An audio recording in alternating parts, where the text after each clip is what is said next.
तो जैसा कि लास्ट एपिसोड में हमने देखा था कि लिन बीस्ट माउंटेन रेंज में जाना चाहता है, जो कि खतरनाक बीस्ट का घर थी। और फॉरेस्ट में जाते साथ ही लिन की मुलाकात हुई डेजर्टे से, जो कि लिन का ही क्लासमेट था। वाले बंदा अपने साथ 2 वॉरियर्स को लेके आया है ताकि माउंटेन रेंज को आसानी से एक्सप्लोर कर सके। मगर तभी अचानक से कुछ असासिन्स ने इन पर हमला कर दिया, जिसमें डेजर्टे और उसके दोनों साथी मारे जाते हैं। अब वहाँ पर लिन बस अकेला ही जिंदा बचा था, जिसे उस मिस्टीरियस असासिन का मुकाबला करना पड़ेगा। अब आगे तो इस एपिसोड की शुरुआत उसी सीन से होती जहाँ पर मिस्टीरियस असासिन ने लिन पर चुपके से हमला कर दिया। अब लिन तो उस बंदे को देख नहीं पा रहा था और इसी वजह से वो स्नेक अटैक में घायल हो गया। तभी लिन कहने लगा कि ये बंदा दूर से ही मुझ पर अटैक कर रहा, इसने अभी तक मुझ पर फेस टू फेस कोई हमला नहीं किया। तो मास्टर डिलॉन उसे बताने लगे कि शायद ये बंदा क्लोज कॉम्बैट में उतना परफेक्ट नहीं, इसलिए ये तुम पर फेस टू फेस कोई हमला नहीं कर रहा। जिस पर लिन कहता है कि मुझे कुछ भी करके उसे कैप्चर करना होगा, तभी जाकर मैं उसे हरा सकता हूँ। अगर वो दूर से ही मुझ पर अटैक करता गया तो फिर मैं उसके हाथों घायल हो जाऊंगा। और अब लिन उसे इधर उधर ढूंढने लगा। वहीं पर वो मिस्टीरियस असासिन कहता है कि बच्चा काफी ज्यादा इंटरेस्टिंग है, इसके साथ ही तो बड़ी आसानी से मेरा शिकार हो गए, लेकिन इसे मारने के लिए मुझे और मेहनत करनी पड़ेगी। और उतने में वो मिस्टीरियस असासिन लिन को नजर आया। वाले यहाँ पर नन्हे से बेबे ने भी इस असासिन को देख लिया था, तो धीरे से लिन से कहने लगा कि बॉस क्यों ना मैं खुद इस बंदे का शिकार करूं, मुझे पूरी गारंटी है कि मैं आसानी से इससे निपट लूंगा। लेकिन लिन ने इसके लिए मना किया। वो बेबी से कहता है कि मैं कोई रिस्क उठाना नहीं चाहता और तुम्हारी जान पर तो बिल्कुल नहीं, तुम बस शांत रहो, इसे तो मैं खुद ही हैंडल कर लूंगा। और अब लिन अपने रैपिड गेल टेक्निक का इस्तेमाल करते हुए सीधे उस असासिन पर हमला करने कूद पड़ा। यहाँ पर वो अपनी शॉर्ट ब्लेड का इस्तेमाल करते हुए उस असासिन पर अटैक करने की कोशिश कर रहा था, लेकिन वो असासिन यहाँ से वहाँ मूव होते हुए लिन के अटैक को काउंटर करने लगा। साथ ही साथ हम देख पाते कि लिन ने वहाँ की पेड़ पर हमला किया है, जिसके चलते वो दरख्त थोड़ा सा ग्लो कर रहा था, लेकिन वो असासिन इस पर ध्यान नहीं देता। वो तो बस लिन से पीछा छुड़वाने की फिराक में था, इसलिए वो फटाफट से यहाँ से वहाँ भागने लगा। लेकिन लिन भी उसका आसानी से पीछा नहीं छोड़ता। इसी दरम्यान लिन ने उसके कई सारे अटैक्स को भी डॉज कर दिया था। इतना ही नहीं, मौका मिलते साथ ही लिन हर एक जगह पर अपना गोल्डन मार्क पे रिलीज कर रहा था। इधर वो असासिन समझ नहीं पाता कि लिन आखिर करना क्या चाहता, क्योंकि वो तो बड़ी ही तेजी के साथ बस यहाँ से वहाँ मूव हो रहा था, जिसके चलते लिन पर निशाना लगाना भी उस असासिन के लिए मुश्किल हो जाता है। और इसी दरम्यान लिन जिस टहनी पर लटका हुआ था उसी पर उस असासिन ने हमला कर दिया, जिसके चलते लिन सीधे जमीन पर पटक जाता है। लेकिन उसने नीचे जाते साथ ही अपनी ब्लेड से सीधे उस असासिन पर हमला कर दिया। हालांकि वो असासिन साइड में बेंड होते हुए उसे भी डॉज कर लेता है। हालांकि लिन की ब्लेड ने उसके गालों पर कट लगा दिया था, जिससे वो असासिन काफी ज्यादा भड़क गया। वो कह रहा था कि आज तक मेरा कोई भी अपोनेंट मुझे घायल नहीं कर पाया, लेकिन तूने ये साबित कर दिया कि तू काफी ज्यादा अमेजिंग है। लेकिन एक बात तो तुझे माननी पड़ेगी कि मेरे पास तुझसे ज्यादा कॉम्बैट एक्सपीरियंस है, इसलिए तू चाहकर भी मुझे खत्म नहीं कर सकता। तो क्यों ना तू अपनी ये जिद छोड़कर मेरे सामने सरेंडर कर दे, और उसके बदले में मैं तेरे इस हैंडसम फेस को बिल्कुल भी नहीं बिगाड़ूंगा। वैसे एक बात तो मैं अच्छे से जानता हूँ कि तुम्हारे जैसे नोबल फैमिली के लोग काफी ज्यादा घमंडी होते, पैसों के दम पर ही तुम्हें ग्रेट अकेडमीज में एडमिशन मिल जाती, और फिर तुम्हें ऐसा लगता है कि तुम काफी ज्यादा महान हो, और इसीलिए तुम जब चाहे तब कमजोर लोगों को कीड़े जैसे रगड़ देते हो। तुम्हें नहीं पता कि दूसरों के हाथों बुली होना कैसे लगता। और बड़े ही अफसोस की बात है कि तुम कभी एक्सपीरियंस भी नहीं कर पाओगे, क्योंकि आज इसी वक्त मैं तेरी जिंदगी पर फुल स्टॉप लगाने वाला हूँ। जिस पर लिन कह रहा था कि अपनी फालतू की बकवास बंद कर, अगर तुझ में वाकई दम होता तो आमने सामने आकर मेरा मुकाबला करता।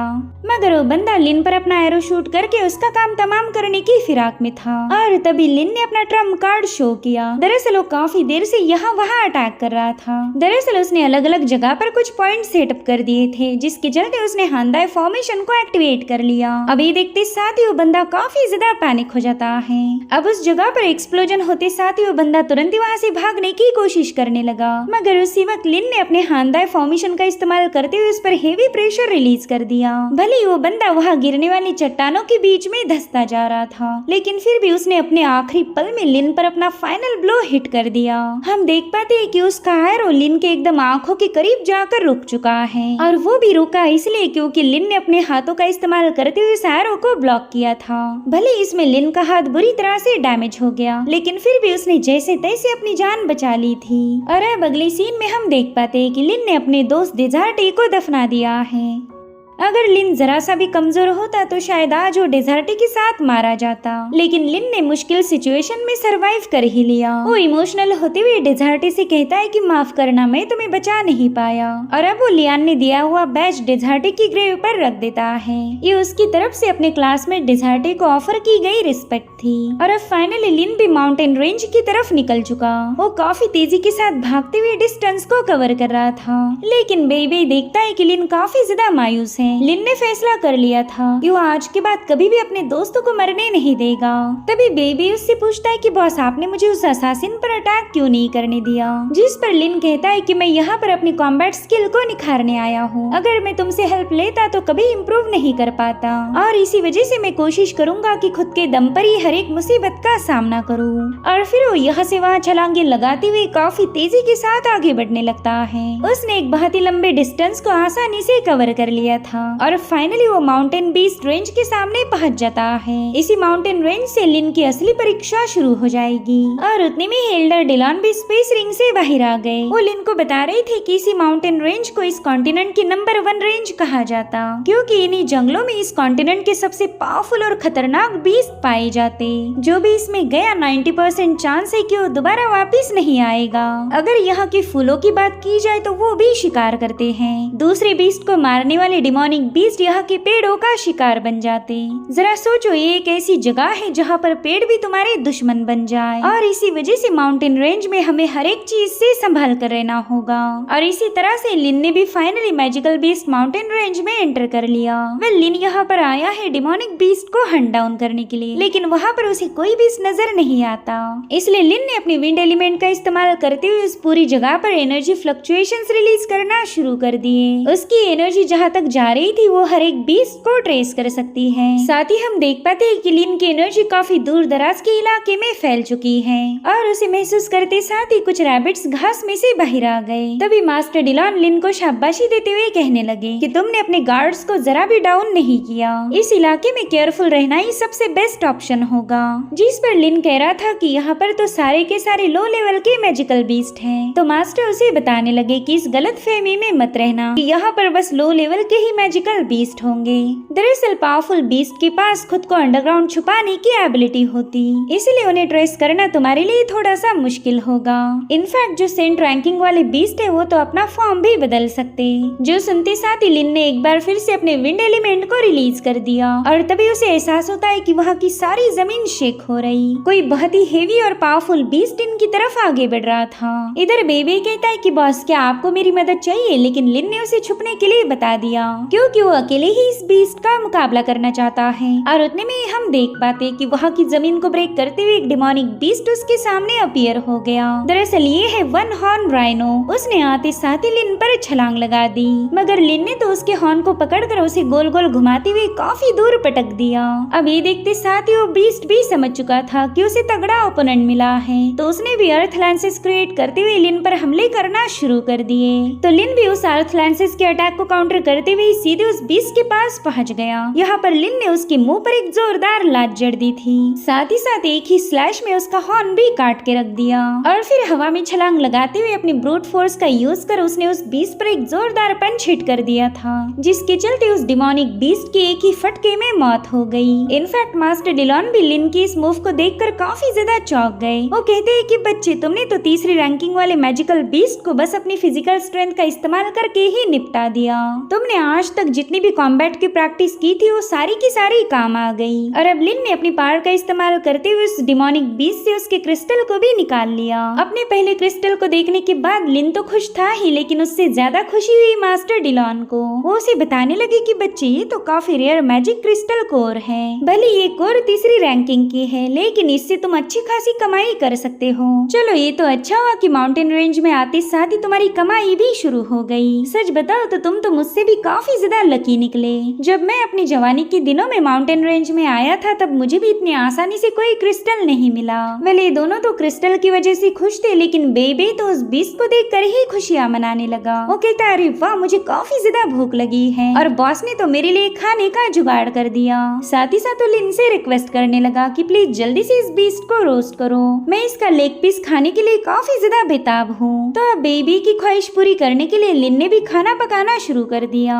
यहाँ पर वो अपने फायर एलिमेंट का इस्तेमाल करते हुए उस बीस्ट के पाव को अच्छे से सेक रहा था ताकि इसका स्वाद बरकरार रहे। वहीं पर बेबी भी अपने खाने का नॉलेज फैलने लगा। वो कहता है कि ऐसे मीट को धीरे धीरे भुनना ही सही रहता, इससे मीट का टेंडरनेस भी बना रहता और स्वाद भी काफी गुना बढ़ जाता। लेकिन मुझे इतनी ज्यादा भूख लगी है कि अब मैं ज्यादा इंतजार नहीं कर सकता, प्लीज बॉस अपनी फ्लेम को थोड़ा सा और बढ़ा दो। और फिर जैसे लिन ने फ्लेम बढ़ाई तो बेबी चिल्लाने लगा कि यार मैंने इतना भी बढ़ाने के लिए नहीं बोला था, ऐसे तो तुम लेग पीस को जला दोगे। तो अब उसकी बातें सुनकर लिन अपनी फ्लेम्स को कम करने लगा, लेकिन उतने में बेबी कह रहा था कि इतना भी कम करने के लिए नहीं बोला था, जरा फ्लेम्स को और थोड़ा सा तेज कर दो, ऐसे में तो तुम मसाले को जला दोगे। अब बेबी की इसी बकबक की वजह से लिन का fire element out of control हो जाता है, जिसके चलते वहाँ पर एक जोरदार धमाका हो गया। इतना ही नहीं, बेबी की तो पूंछ में ही आग लग गई थी। लेग पीस खाने के चक्कर में इसके खुद की जान के लाले पड़ गए। वहीं पर लिन उसके पीछे गोल गोल घूमते हुए उसकी पूंछ पर लगी हुई आग बुझाने की कोशिश कर रहा था। साथ ही साथ इन दोनों में काफी जबरदस्त झगड़े शुरू हो गए। लिन उससे कह रहा था कि ये सब तेरी बकबक की वजह से हुआ, अगर मुझे मेरा काम आराम से करने देता तो तेरी तशरीफ में आग न लगती। इधर मास्टर डिलॉन को भी स्टार्टर को खाने का मन कर रहा था, लेकिन अफसोस वो इसे टेस्ट नहीं कर सकते। मगर हाँ, इन दोनों के झगड़े देखकर उनका टाइम पास तो जरूर हुआ।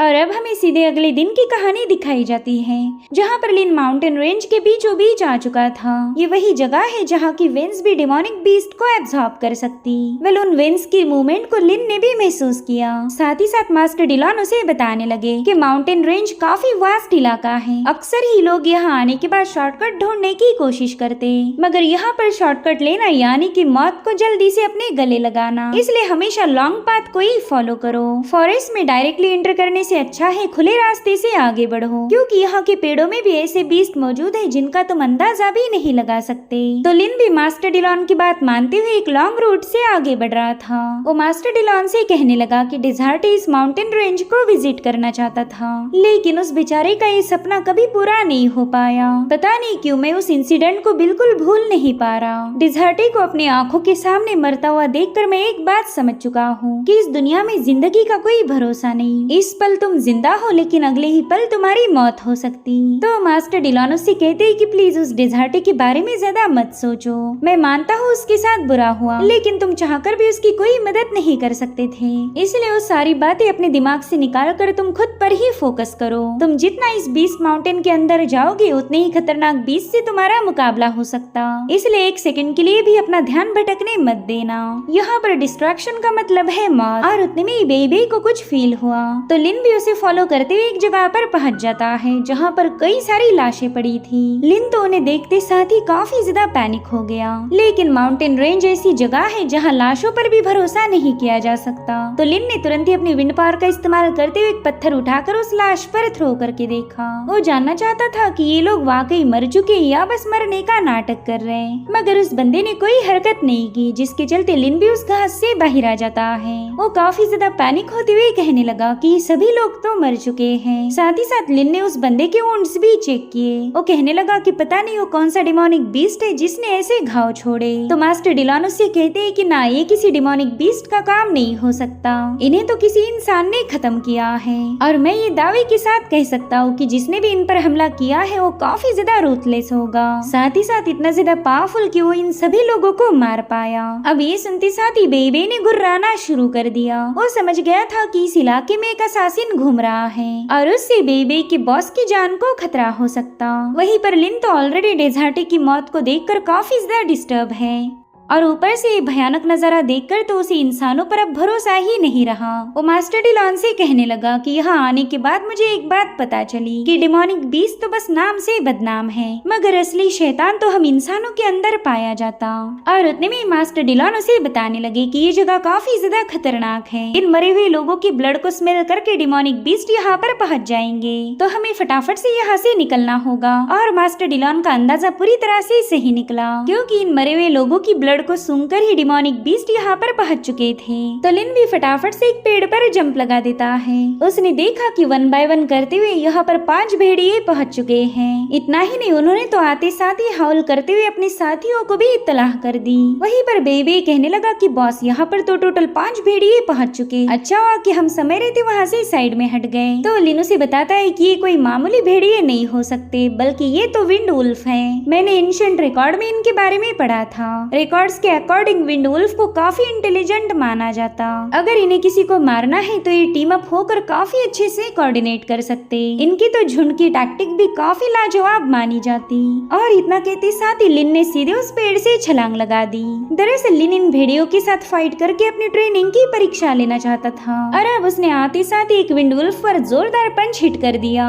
अब ये देखते साथ ही वहाँ मौजूद दूसरे भेड़ियों ने अपनी विंड पावर का इस्तेमाल करते हुए लिन पर कई सारे स्लैशेस रिलीज कर दिए, जिसके चलते वहाँ पर काफी जबरदस्त एक्सप्लोजन हो जाता है। लेकिन लिन पर इसका कोई खास असर नहीं हुआ था। लेकिन तभी वो सारे विंड वुल्फ एक साथ मिलकर लिन की तरफ आगे बढ़ने लगे। उसी वक्त लिन ने वहाँ पर एक जोरदार धमाका करते हुए इन सभी का ध्यान भटका दिया। साथ ही साथ उसने वहाँ पर एक जोरदार पंच हिट करते हुए इन 5 भेड़ियों को काफी पीछे पुश कर दिया था। लेकिन उतने में उस भेड़िए ने सीधे उस पर छलांग लगा दी। हालांकि लिन समय रहते अपने सामने एक पावरफुल शील्ड फॉर्म कर लेता है, जिससे वो विंड वुल्फ अपने बड़े बड़े दांतों से ब्रेक करने की कोशिश करने लगा। लिन को भी पता था कि बस थोड़ी देर में उसकी ये शील्ड शैटर हो जाएगी, तो उसने फटाफट से अपने अर्थ लैंसेस को क्रिएट करते हुए सीधे उस भेड़िए के आर पार घुसा दिया। अब लिन ने उनमें से एक विंड वुल्फ को मार दिया था, जिसके चलते वो बाकी के वुल्फ काफी ज्यादा बौखला गए। उन्हें तो बस लिन को टीयर अप करके अपने साथी का बदला लेना था। लेकिन उसी वक्त लिन ने वहाँ पर अपने अर्थ एलिमेंट का इस्तेमाल करते हुए दीवार को फॉर्म करना शुरू कर दिया। उसने तो वहाँ पर मानो एक प्रिजन ही फॉर्म कर लिया था, जिसके अंदर 2 विंड वुल्फ पूरी तरह से ट्रैप हो जाते हैं। साथ ही साथ जमीन से निकलने वाली अर्थ लैंसेस ने उनमें से एक भेड़िए को मार दिया। तब तक दूसरा विंड वुल्फ लिन पर छलांग लगा देता है, लेकिन उतने में लिन ने वहाँ पर भी एक अर्थ स्पाइक क्रिएट करते हुए उसका भी काम तमाम कर दिया। सो इस तरह से लिन ने इन्हें सेपरेट करते हुए 3 वुल्फ को तो मार दिया, लेकिन अभी भी 2 भेड़िए जिंदा थे और वो दोनों भी लिन पर काफी ज्यादा भड़क चुके हैं। वो अपने मुंह से ढेर सारे विंड एलिमेंट को रिलीज कर रहे थे, जो कि स्लैशेस में अपने आप फॉर्म होते हुए लिन पर बरसने लगी। तो यहाँ पर लिन भी अपनी विंड पावर का इस्तेमाल करते हुए बड़ी ही तेजी के साथ उन बीस्ट के अटैक को काउंटर करने लगा। उसने अपने आसपास विंड एलिमेंट की एक शील्ड फॉर्म कर ली थी, जिसके चलते इन भेड़ियों का कोई भी अटैक लिन को घायल नहीं कर पाता। अब तक तो उन्हें भी समझ आ चुका था कि ये बंदा तो काफी ज्यादा टफ है, इसलिए वो फटाफट से दुम दबाकर वहाँ से भागने लगे। लेकिन तभी लिन उन पर एक जोरदार स्लैश रिलीज कर देता है, जिसके चलते वहाँ पर एक धमाका होकर एक विंड वुल्फ तो मारा गया, लेकिन अभी भी एक वुल्फ जिंदा था और अब उसने भी खुद को बचाने के लिए लिन पर स्लैशेस रिलीज करना शुरू कर दिए, जिसे लिन ने बड़ी तेज रफ्तार के साथ फटाफट से काउंटर कर लिया। इस तरह से ये दोनों भी अपने फाइनल अटैक के लिए तैयार हो जाते हैं। बल यहाँ पर लिन ने अपने विंड एलिमेंट की सबसे पावरफुल टेक्निक का इस्तेमाल किया था। साथ ही साथ उस भेड़िए ने भी उस पर 2 स्लैशेस रिलीज किए, जिसे लिन के अटैक ने तुरंत ही डिस्ट्रॉय कर दिया था और अब लिन की पावर ने उस भेड़िए को काफी अच्छे से जकड़ लिया था, जिसके चलते इतनी स्ट्रगल करने के बावजूद उस विंड वुल्फ की भी मौत हो गई। सो इस तरह से लिन ने काफी अच्छे से विंड वुल्फ का सफाया कर दिया। मास्टर डिलॉन तो लिन की इस कामयाबी को देखकर ही काफी ज्यादा खुश हो गए। वो कहते हैं कि लिन तो अपनी मैजिकल पावर और कॉम्बैट स्किल को काफी अच्छी तरीके से यूज कर पा रहा। वैसे तो इन दोनों स्किल्स को कंबाइन करना थोड़ा सा मुश्किल है, मगर लिन तो इसमें जरा भी स्ट्रगल नहीं करता। साथ ही साथ लिन की टैक्टिक और उसके इंस्टिंक्ट भी मुझे काफी ज्यादा अच्छे लगे। लेकिन उतने में ही हम देख पाते हैं कि विंड वुल्फ ने तो बस मरने का नाटक किया था और अब लिन को डिस्ट्रैक्ट होता हुआ देखते साथ ही वो तुरंत ही वहाँ से भागने लगा। उतने में ही बेबे लिन को बताने लगा कि बॉस देखो तो उस भेड़िए ने बस मरने का नाटक किया था। तभी मास्टर डिलॉन लिन से कहते हैं कि वो भेड़िया यहाँ से जाना नहीं चाहिए, जाओ जल्दी से उसे खत्म करो, वरना वो अपने झुंड को यहाँ पर बुला लेगा और अगर गलती से भी उसका झुंड यहाँ पर आया तो हम बहुत बड़ी मुसीबत में फंस जाएंगे। तो लिन भी बेबे को लेकर फटाफट से अपनी विंड पावर को एक्टिवेट करते हुए उस भेड़िए के पीछे रवाना हो गया। भले लिन की रफ्तार काफी ज्यादा तेज थी, लेकिन इस वुल्फ के पास भी विंड की पावर है, जिसके चलते उसे कैचअप करना लिन के लिए थोड़ा सा मुश्किल हो गया। वेल यहाँ पर लिन भागते हुए उस पर कई सारे स्लैशेस भी रिलीज कर रहा था, लेकिन उस भेड़िए ने यहाँ से वहाँ छलांगे लगाते हुए इन सारे हमलों को डॉच कर दिया। अब ये देखते साथ ही लिन अपनी विंड पावर की फुल स्पीड को एक्टिवेट कर लेता है, जिसके चलते वो थोड़ी देर में उस भेड़िए के काफी करीब पहुंच गया। मगर अभी भी वो भेड़िया उसके हाथ लगने के लिए तैयार नहीं था। वो अच्छे से जानता है कि अगर उसने अपनी स्पीड जरा भी कम की तो लिन उसका काम तमाम कर देगा, और वहीं पर लिन भी इसे किसी भी कीमत पर जिंदा छोड़ना नहीं चाहता, वरना ये सीधे अपने झुंड को लेकर वापस आएगा। और इसी वजह से लिन ने उस पर एक फाइनल अटैक किया, और लिन का ये हमला इतना ज्यादा ब्रूटल था कि उसने उस विंडवुल्फ की गर्दन सीधे धड़ से अलग कर दी। सो इस तरह से फाइनली लिन ने अपना काम पूरा कर दिया। लेकिन लिन को ये अंदाजा नहीं लगा कि वो उस उल्फ को फॉलो करते हुए कितने दूर आ चुका है। जब उसने वहाँ से भागने की कोशिश की, तुरंत ही दो भेड़िए उसके सामने पहुँच जाते हैं, और अब देखते देखते न जाने कितने ही सारे भेड़िए वहाँ पर पहुँच गए। दरअसल लिन ने उस भेड़िए को इसलिए फॉलो किया था ताकि उसके झुंड से बच पाए, मगर यहाँ पर तो मामला पूरी तरीके से उल्टा पड़ गया। दरअसल लिन उस भेड़िए को फॉलो करते हुए सीधे उसके झुंड के सामने पहुँच चुका था। अब इससे बड़ी मुसीबत और क्या ही हो सकती है। इतना ही नहीं, उसने तो इन सभी भेड़ियों के सामने ही उनके साथी की गर्दन काटी थी, जिसके चलते वहाँ मौजूद हर एक भेड़िया उसे देखकर हौल करने लगा। उतने में मास्टर डिलॉन लिन को बताने लगे कि अरे बाप रे, ये देखो वहाँ पर तो वुल्फ किंग और उसकी रानी भी है। बच्चे, मेरे ख्याल से इस बार हमारा गेम ओवर हो जाएगा। वहीं पर लिन को भी एहसास हो चुका था कि ये वाली गलती उस पर भारी पड़ने वाली है। यहाँ पर लिन बेबे से कहने लगा कि शायद हमारी स्पीड कुछ ज्यादा ही कम थी, इसलिए तो ये भेड़िया अपने घर तक पहुँच पाया। वहीं पर बेबी कह रहा था कि बॉस, मेरे ख्याल से कम 5वीं रैंकिंग वाले बीस्ट तो जरूर होंगे। सो बेसिकली लिन की हालत ऐसी हो गई थी मानो रजिया गुंडों में फंस गई। और इसी के साथ एपिसोड यहीं पर एंड हो जाता है। Thank you so much for watching. Bye bye, take care.